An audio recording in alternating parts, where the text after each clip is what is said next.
What is going on, guys? It's your boy here. We're here with another episode called Black Ops 2. Again, I know that I haven't uploaded in a while, but I tried making a video with Rush, and it didn't end up working out, like, at all, really. I did turn the game volume, like, really high up, and for some reason, you still just couldn't hear him. Like, the sound of, like, the guns were like crazy loud. Couldn't hear Rush talking at all. The reason I'm using a red gun, guys, don't worry, I'm just going for camos. I almost have gold for this thing, so just let it happen, okay? Dude, I don't really like playing Nuketown either, but you know, I'll just do it just cause you can get a bunch of kills on it, and you can do that. By the title of this video, you were probably wondering what are you even, like, what do you do with your life? Right now, I don't really know, but that's besides the point. We're going back to this thing. But anyway, so what I was saying earlier was that I did indeed almost get bitten or killed by a groundhog. So what happened was my dog, we were walking my dog, walking down the hill, and then all of a sudden she just starts barking at something in the grass. I'm like, okay, well that's kind of... Well, I don't really care because, you know, that's just what our dog does. She barks at everything for no reason. So I saw her barking, but then she was like barking at something, and it kind of creeped me out a little bit. I was like, what's going on, dude? Why are you barking like at this piece of grass right here? Like, I mean, it's not unusual, but at the same time, it's kind of scary.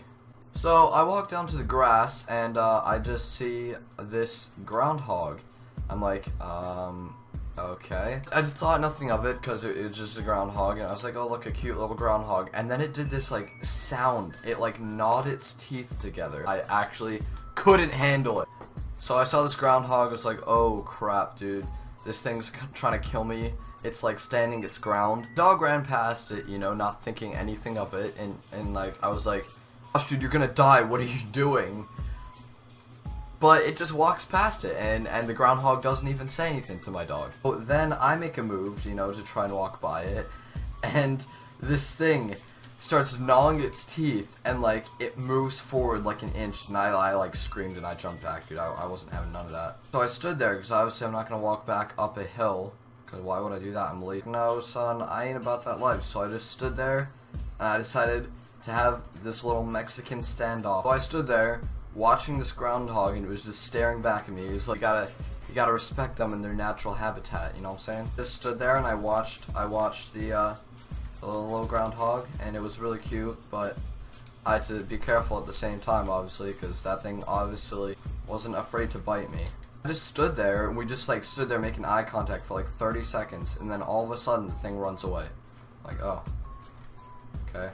It was the most anticlimactic ending, but at the same time, I'm glad it had an anticlimactic ending.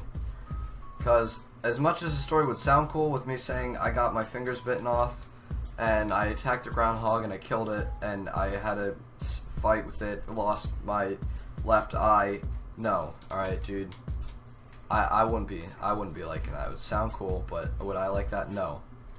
Guys, I'm sorry that you have to watch me play 2 games in Nuketown and Red Gun most of the time, but hey, I got a camo, and you did get to see me go for some trick shots there. So, I think that's gonna about wrap it up. I do hope you all enjoyed. As always, don't forget to like, comment, subscribe, and yeah, that's been it. Peace.